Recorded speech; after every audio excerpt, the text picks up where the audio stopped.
One thing organizations need to be very wary of now is the impact of AI on video interviewing, both asynchronous and synchronous. Now, the big problem initially was people would just use, voice to text and get interview responses to questions in real time. So that even if you are talking to someone, the machine can give you some really good structured responses of which you can answer. Okay, because it's fairly formulaic anyway. Car or star, that method. It's not hard for ChatGPT to spew out something that will be pretty convincing.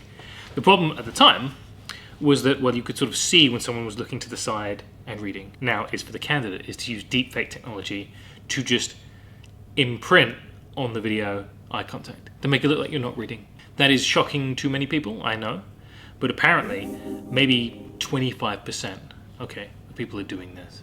Literally, they'll be on their phone or looking at their screen, reading responses to the questions they've been asked, looking away, but using AI to deepfake and then show eye contact, as if you were not doing that, to mask the fact that they're cheating so blatantly. That's a big concern, because interviewing is, of course, extremely common. It's the main way people assess, particularly late stage. And video interviews have a lot of advantages. It's a lot more scalable, it's a lot more convenient.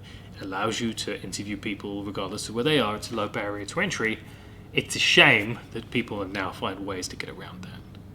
It's something to be very careful of, It's hard to work around, unfortunately, because it's a bit of an AI arms race. Again, as you can see, people start with a method of cheating, people work around it, they find a solution to it, making it more robust.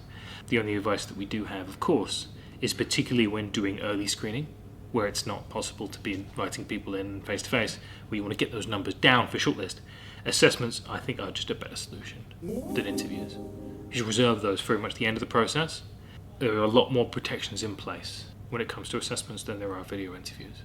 Because ultimately it's just reading text out loud. You can't stop people from doing that, and if you can't even see it because it's deepfake technology, you won't detect it. You won't know. It's much safer to rely on more robust forms of assessment early on, and then reserve interviews later on in the process.